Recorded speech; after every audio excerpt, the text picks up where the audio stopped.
Hey you guys, this video is coming to you from the island of Maui. I'm here on summer vacation, and the quality is going to be a little bit better on this one because my brother Jamie, who I'm staying with, has some really nice equipment, so we're doing it professionally.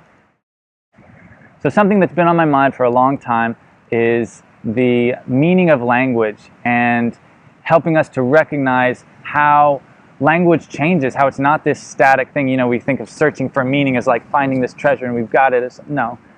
Meaning, when it comes to words, is very fluid. Definitions are changing. Words are going in and out of use all the time. And that's normal and natural, but it creates this opportunity for it to be done in a subversive or manipulative way. So there are certain words that I want to key in on that are changing in meaning, and it's not, you know, just cool and rad and, you know, those kind of words, but it's words like rights and privilege and liberal, conservative, fair, organic. That's a word changing its meaning. You know, how did we end up? Here's a beautiful illustration of it. There is a business called Liberty Tax. How in the world, you know, talk about the misuse of language. Do you know what liberty means?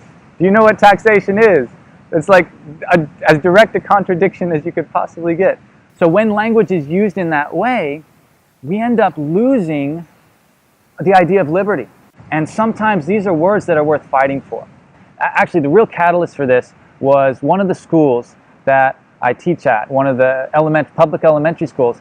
I noticed a really concerted effort to use this word principle in an inappropriate way. And maybe it wasn't intentional. Maybe there's part of me that reads those things into it, but that I was hearing this word being misused by the faculty multiple times a day. Look at Danny, he's being so principled. Look at Tommy, being principled for walking in a straight line, being principled for sitting quietly on his hands and all those things that you learn in public school. And so I was hearing it, I was going, but that's not what principled means. That's not the definition I know.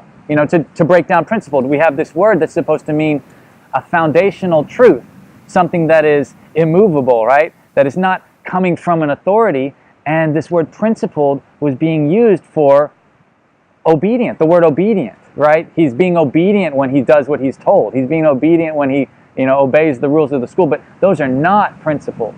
And so I thought, like, man, this is too weird that so many teachers are using this word intentionally all the time. It had that energy to it, and so it made me kind of like go, well, is this a pattern? Is there a force using language to help control the culture, not control people directly? It's not like that. In fact, there was another video I saw recently, a really beautiful video about an experiment done with chimpanzees where they had bananas up at the top of the ladder, but if the chimpanzees tried to go to it, there was negative reinforcement. So they learned not to go for these bananas, perfectly ripe bananas. And I'll put a link to the video because you definitely should watch it.